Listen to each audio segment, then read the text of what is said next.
இன்னைக்கு பார்க்க போற முக்கியமான வேலை வாய்ப்பு என்னன்னா, நம்ம மத்திய அரசின் ஆர்மி ஆர்டினன்ஸ் கிராப்ஸ்ல இருந்து வந்திருக்க ஒரு சூப்பரான ஜாப் நோட்டிபிகேஷன் தான் நம்ம இன்னைக்கு பார்க்க போறோம். அதற்கு முன்னாடி நம்ம சேனலை இன்னும் சப்ஸ்கிரைப் பண்ணிக்கலன்னா மறக்காம சப்ஸ்கிரைப் பண்ணிட்டு பெல் ஐக்கானை கிளிக் பண்ணிக்கோங்க. ஃபர்ஸ்ட் இந்த வெப்சைட்கான லிங்கை நான் கீழே டிஸ்கிரிப்ஷன்ல கொடுத்துறேன். ஃபர்ஸ்ட் இந்த வெப்சைட்டை ஓபன் பண்ணீங்கன்னா உங்களுக்கு டீடைல் அட்வர்டைஸ்மெண்ட் இருக்கும் பாருங்க. இந்த நோட்டிபிகேஷன் நீங்க கிளிக் பண்ணீங்கன்னா இந்த மாதிரி ஒரு பிடிஎஃப் ஓபன் ஆகும்.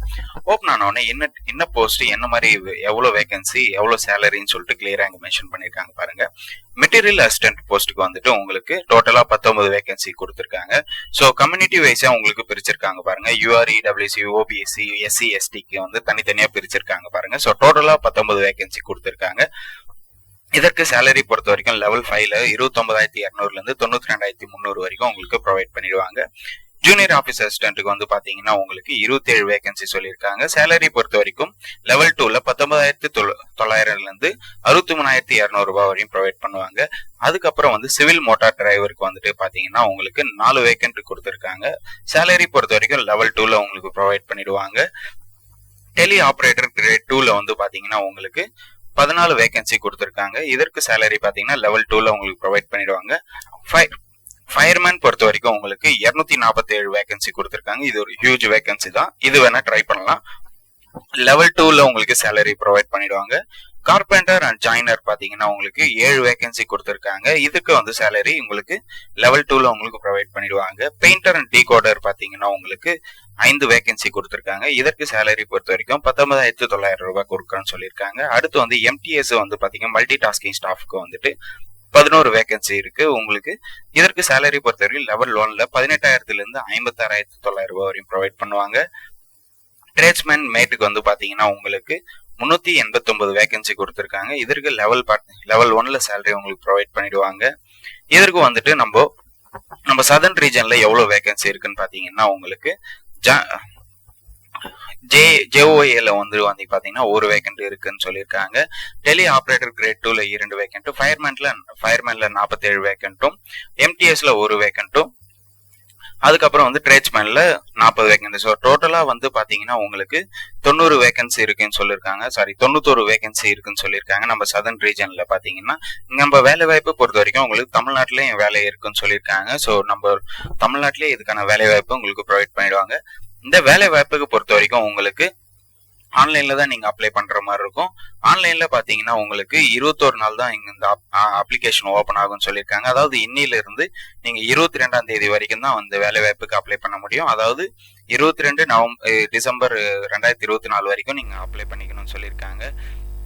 நீங்க அப்ளை இந்த வேலை வாய்ப்புக்கு எஜுகேஷன் பிளஸ் ஏஜ் லிமிட் பொறுத்த வரைக்கும் பார்க்கலாம். இப்போ மெட்டீரியல் அசிஸ்டன்ட்டுக்கு வந்து பாத்தீங்கன்னா 18ல இருந்து 27 வயசு வரை இருக்கலாம்னு சொல்லியிருக்காங்க. இதற்கு வந்து ஏஜ் ரிலாக்ஸேஷனும் இருக்கு. அதுக்கு நம்ம கீழே பார்த்துடலாம்.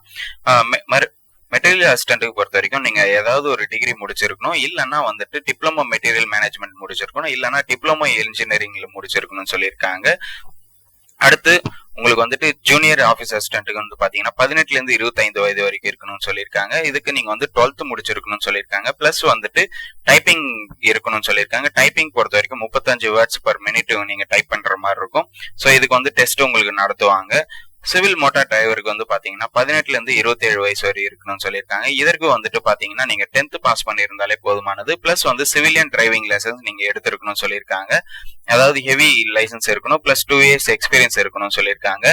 டெலி ஆபரேட்டர் கிரேட் 2ல வந்து பாத்தீங்கன்னா 18ல இருந்து 25 வயது வரை இருக்கணும்னு சொல்லியிருக்காங்க. இதற்கு எஜுகேஷன் பொறுத்த வரைக்கும் நீங்க 12th முடிச்சிருக்கணும், பிளஸ் வந்துட்டு பிபிஎக்ஸ் போர்டு வந்து நீங்க ஹேண்ட்லிங் பண்ண தெரிஞ்சிருக்கணும்னு சொல்லியிருக்காங்க. அதுக்கப்புறம் வந்துட்டு நீங்க ஃப்ளூயண்டா இங்கிலீஷ் பேச தெரிஞ்சிருக்கணும்னு சொல்லியிருக்காங்க.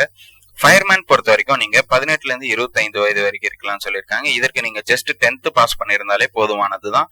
ஸோ இதை ட்ரை பண்ணலாம். நீங்க 10th பாஸ் பண்ணியிருந்தாலே நீங்க போதுமானதுதான். ஸோ அடுத்து வந்து பாத்தீங்கன்னா கார்பெண்டர் ஜாயிண்டர் வந்து பாத்தீங்கன்னா 18ல இருந்து 25 வயது வரை இருக்கணும்னு சொல்லியிருக்காங்க.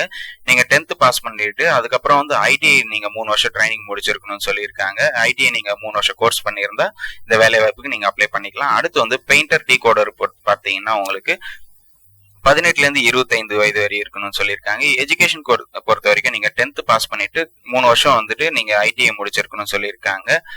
அடுத்து எம்டிஎஸ் பொறுத்த வரைக்கும் நீங்க 18ல இருந்து 25 வயது வரை இருக்கணும்னு சொல்லியிருக்காங்க. இதுக்கு நீங்க வந்து 10th பாஸ் பண்ணியிருந்தாலே போதுமானது. ஸோ ஏதாவது ஒரு 1 இயர் எக்ஸ்பீரியன்ஸ் இருந்ததுன்னா உங்களுக்கு வந்துட்டு முன்னுரிமை அளிக்கப்படும் சொல்லியிருக்காங்க. அடுத்து ட்ரேட்ஸ்மேன் மேட்டுக்கு வந்து பாத்தீங்கன்னா 18ல இருந்து 25 வயது வரை இருக்கணும்னு சொல்லியிருக்காங்க. இதற்கு நீங்க 10th பாஸ் பண்ணியிருந்தாலே போதுமானதுதான். அதுக்கப்புறம் வந்து ஏஜ் ரிலாக்ஸேஷன் பொறுத்த வரைக்கும் நான் இப்ப சொன்ன ஏஜ் ரிலாக்ஸேஷனுக்கு வந்துட்டு SC ST கேண்டிடேட்ஸா இருந்தீங்கன்னா 5 வருஷமும், OBC கேண்டிடேட்ஸ்னா 3 வருஷமும், PWD அன்ரிசர்வ்டு அதாவது ஜெனரல் கேட்டகரியில இருக்கிறவங்க 10 வருஷமும், PWD OBC வந்துட்டு பாத்தீங்கன்னா 13 வருஷமும், PWBT வந்துட்டு SC ST கேண்டிடேட்ஸ் 15 வருஷமும், எக்ஸ் சர்வீஸ்மேன் இருந்தா 3 வருஷமும், ஆதரவற்ற விதைகளா இருந்தீங்கன்னா நீங்க வந்துட்டு உங்களுக்கு 3 வருஷமும் உங்களுக்கு வந்து ஏஜ் ரிலாக்ஸேஷன் கொடுக்குறாங்க. அடுத்து இந்த வேலை வாய்ப்புக்கு அப்ளை பண்றது நீங்க ஆன்லைன்ல மட்டும் தான் அப்ளை பண்ணணும்னு சொல்லியிருக்கேன். நான் முன்னே சொன்ன மாதிரி இந்த வெப்சைட்ல தான் நீங்க போயிட்டு அப்ளை பண்ற மாதிரி இருக்கும். இந்த வெப்சைட்ல வந்துட்டு நீங்க ஃபர்ஸ்ட் சைன் அப் பண்ணிடணும். அதாவது உங்களோட டீடைல்ஸை நீங்க ப்ரொவைட் பண்ணிட்டு அதுக்கப்புறம் வந்து நீங்க லாகின் பண்ணிட்டு உங்களோட வேலை வாய்ப்புக்கு நீங்க அப்ளை பண்ணிக்கலாம். அடுத்து வந்து பாத்தீங்கன்னா என்னென்ன டாக்குமெண்ட்ஸ் கேட்டிருக்காங்கன்னா உங்களோட ID proofs, Aadhaar card, PAN card இதெல்லாம் நீங்க எடுத்து வச்சிருக்கணும். லேட்டஸ்ட் பாஸ்போர்ட் சைஸ் போட்டோ, அதாவது இப்ப ரீசெண்டா நீங்க எடுத்த பாஸ்போர்ட் சைஸ் போட்டோ இருக்கணும்னு சொல்லியிருக்காங்க. அதுக்கப்புறம் நீங்க 10th பாஸ் பண்ண சர்டிபிகேட் இருக்கணும்னு சொல்லியிருக்காங்க. அதுக்கப்புறம் வந்துட்டு அவங்க கேட்கிற குவாலிஃபிகேஷன்ஸ்ல ஏதாவது இருந்ததுன்னா அதை வந்து நீங்க ஸ்கேன் பண்ணி அப்லோட் பண்ற மாதிரி இருக்கும். அடுத்து இந்த எக்ஸாம் இது வந்து பாத்தீங்கன்னா முழுக்க எக்ஸாம் நடத்தி தான் உங்களுக்கு வைப்பாங்க. எந்தெந்த போஸ்டிங் எக்ஸாம் இருக்குன்னு பாத்தீங்கன்னா உங்களுக்கு மெட்டீரியல் அசிஸ்டன்ட்டுக்கு எக்ஸாம் இருக்கும். அதுக்கப்புறம் ஜூனியர் ஆஃபீஸ் அசிஸ்டன்ட்டுக்கும் எக்ஸாம் இருக்கும். ஸோ டைப்பிங் இருக்கு, நான் முன்னே சொன்ன மாதிரி டைப்பிங் நீங்க இது பண்ற மாதிரி இருக்கும். அடுத்து வந்துட்டு டிரைவிங் டெஸ்ட் உங்களுக்கு நடத்துவாங்க. அதுக்கப்புறம் வந்து டெலி ஆப்ரேட்டருக்கு வந்து பாத்தீங்கன்னா உங்களுக்கு ரிட்டன் எக்ஸாம் இருக்கும். ஃபயர்மேன் பொறுத்த வரைக்கும் உங்களுக்கு பிசிக்கல் மெஷர்மெண்ட்ஸ் தான் இருக்கும்னு சொல்லியிருக்காங்க. பிசிக்கல் மெஷர்மெண்ட்ஸ் பொறுத்த வரைக்கும் நீங்க 165 சென்டிமீட்டர் இருக்கணும்னு சொல்லியிருக்காங்க. செஸ்ட் வந்து நார்மல்ல வந்துட்டு 81.5 சென்டிமீட்டர் இருக்கணும். விரிந்த நிலையில் வந்துட்டு 85 சென்டிமீட்டர் இருக்கணும். வெயிட் வந்து மினிமம் வந்து 50 கிலோவாவது இருக்கணும்னு சொல்லியிருக்காங்க. அதுக்கப்புறம் வந்துட்டு உங்களுக்கு பிசிக்கல் எண்டூரன்ஸ் டெஸ்ட் நடத்துவாங்க. இது வந்து பாத்தீங்கன்னா 1.5 கிலோமீட்டர் 1.6 கிலோமீட்டர் வந்துட்டு நீங்க ரன்னிங் போக வேண்டியது இருக்கும். அடுத்து வந்துட்டு உங்களுக்கு candidates other ESM female candidates வந்துட்டு 6 நிமிஷம் உங்களுக்கு ப்ரொவைட் பண்ணிடுவாங்க. ஃபீமேல் கேண்டிடேட்ஸ் 8 நிமிஷம் 26 செகண்டுக்கு வந்துட்டு உங்களுக்கு ரன்னிங் இருக்கும். அடுத்து வந்துட்டு உங்களுக்கு பிலோ 40 வயதுக்குள்ள இருக்கிறவங்களுக்கு வந்து 7 நிமிஷம் உங்களுக்கு ப்ரொவைட் பண்ணிடுவாங்க. ஸோ இந்த மாதிரி வந்து உங்களுக்கு டெஸ்டஸ் இருக்கும். கார்பெண்டர் ஜாயிண்டருக்கு வந்து பாத்தீங்கன்னா உங்களுக்கு உட்டன் ஐட்டம்ஸ் கொடுத்து உங்களுக்கு வந்து டெஸ்ட் நடத்துவாங்க. ப்ராப்பர் பினிஷிங்ஸ் அதெல்லாம் இருக்கணும்னு சொல்லியிருக்காங்க. இதுவும் வந்து ரிட்டன் எக்ஸாம் இருக்கு. ஸோ பெயிண்டர் அண்ட் டிகோடருக்கு வந்துட்டு பெயிண்டிங் உட்டன் அயன், அதாவது உங்களுக்கு பெயிண்டிங் அடிக்க தெரியுமான்னு சொல்லிட்டு மிக்சிங் ஆஃப் கலர் இதெல்லாம் உங்களுக்கு வந்து தெரிஞ்சிருக்கணும்னு சொல்லியிருக்காங்க. MTS பொறுத்த வரைக்கும் உங்களுக்கு ரிட்டன் எக்ஸாம் மட்டும்தான் இருக்கும். ஸோ ஸ்டேஜ் 1ல பாத்தீங்கன்னா ட்ரேட்ஸ்மேன்ல அதே மாதிரி தான், முன்ன இப்ப நான் சொன்ன மாதிரி தான். ஃபயர்மேனுக்கு எப்படி இருக்குமோ அதே மாதிரி தான் இங்கேயும் கொஞ்சம் மாறுபடும், வேற எதுவும் இல்லை. ஸோ எக்ஸாமோட சிலபஸ் வந்து பாத்தீங்கன்னா உங்களுக்கு என்ன மாதிரி கேட்பாங்கன்னா ஜெனரல் இன்டெலிஜென்ஸ் ரீசனிங்ல 50 கொஸ்டின்ஸும், நியூமரிக்கல் ஆப்டிடியூட்ல 25 கொஸ்டின்ஸும், ஜெனரல் இங்கிலீஷ்ல 25 கொஸ்டின்ஸும், ஜெனரல் அவேர்னஸ்ல 50 கொஸ்டின்ஸும். ஸோ டோட்டலா 150 கொஸ்டின்ஸ்க்கு 150 மார்க்ஸ் கேட்பாங்க. இந்த எக்ஸாம் வந்து பாத்தீங்கன்னா உங்களுக்கு 2 மணி நேரம் நடத்துவான்னு சொல்லியிருக்காங்க.